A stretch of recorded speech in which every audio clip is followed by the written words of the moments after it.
One of the most common procedures we see in our office is the surgical removal of an ingrown toenail under local anesthesia. At our office, we see hundreds of patients with this common foot condition in which the toenail digs into the surrounding skin, causing pain and swelling, which, if not treated, can turn into an infection called paronychia. This condition is most common in the big toenails, but it can affect the lesser toenails as well. It is seen more often in teenagers and adolescents, but it can develop in anyone at any age. The common causes of ingrown toenails include genetic tendency to have incurvated toenail, trauma to the nail such as stubbing the toe or a heavy object falling on the toe, pressure from wearing a tight shoe gear, and ironically, self-treatment by cutting the nail too deep to prevent an ingrown nail. When patients present to our office with this problem, they are usually in one of the three stages of ingrown toenail.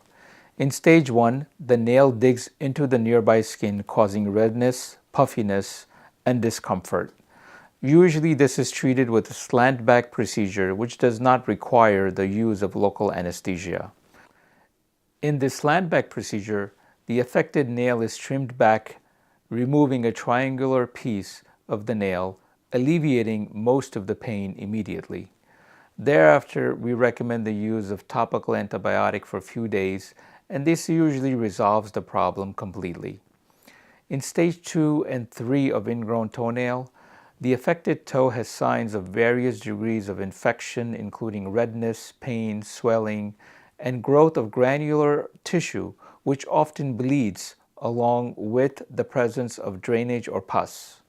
Both of these stages require surgical removal of the side of the affected nail under local anesthesia, along with use of oral antibiotics for 7 to 10 days. There are two different types of ingrown toenail procedures that we do in our office based on the individual circumstances of the patient. In both of these procedures, it is only the ingrown nail border which is removed and not the entire nail plate.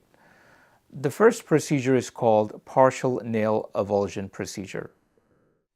In this procedure, once the toe is numbed with a local anesthesia, a long rectangular shaped piece of the nail is removed along the edge of the involved nail fold, all the way back to the cuticle.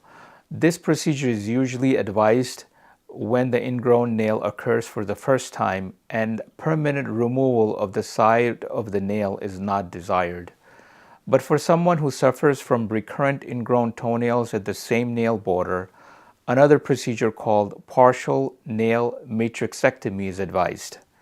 In this procedure, once the toe is numbed, the same exact partial nail avulsion procedure is done as described before, but in addition, the nail root or the matrix is chemically removed with the use of an acid called phenol.